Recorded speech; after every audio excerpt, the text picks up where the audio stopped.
داخوانی زنگاه روجاوا و دسیا پرورده هرم جزیره هرم باکور جلات سوریه کوب سالانه بخوا برید بن حتی راده که پر باش اولهی و آرامی لوان پیدا بوده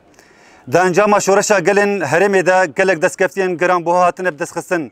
لی دولتا ترک آداگر کر هول ده کو آلوزیه که زیده تر لسوریه بگشتی و الهرم باکور جلات سوریه پیدا بکن پشتی در بازمون زیده تری 10 سالان جی کریزا سوریه و دستوردان ترکیه یا نینی دوی کریزه ده یا کوبو سدما بلاونا آلوزی بردوامی داگرکری پشتوانی ترور و پرچبونه هر وها فرض کرنا چند داگ ترک آبیانی سر جواکا سوریه ایرو ترکیه هول ده کوقا داگرکری آخوا برفرهتر بکه و راست راست گفن ایرش کرنا با کورجلات سوریه دکه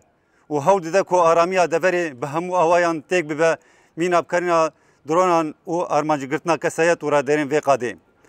هلبت ابهانین سویک اینکو ترکیه بحثوان دکه وکه هرم اولا و وگرانا پنابران پراتیک دلستر سوریه و گلمی هرمه ولدیجی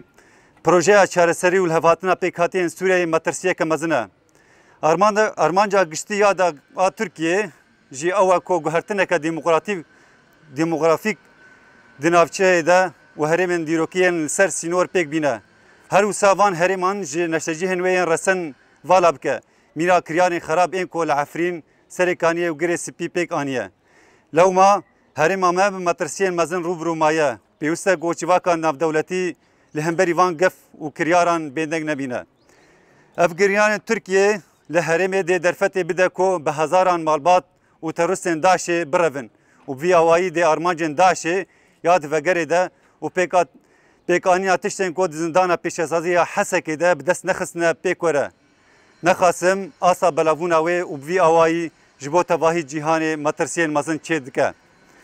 em weke mamoste û karmendên zanîngeha Rojava û Deseya Perwerdê van gef û çavsoriyan bi tundî şermezar dikin em ê bi hemû derfetên xwe destkeftiyên gelê xwe û rêgezên şoreşa dîmokratîk biparêzin em ê van polîtîkên dagirkeriyê yên dewleta Türk û çeteyên wê bi tu awayî nepejirînin em ê parastina herêmên xwe bidomînin em ê rê nedin Tirkiyeyê ji bo vegeranina Daişê û metirsiya li ser ewlekarî û aramiya herêmên me careke din peyda bike berxwedan jiyana bimre dagirkerî bimre îxanet bijî Kurd û Kurdistan zanîngeha Rojava Deseya Perwerdê û Firkirinê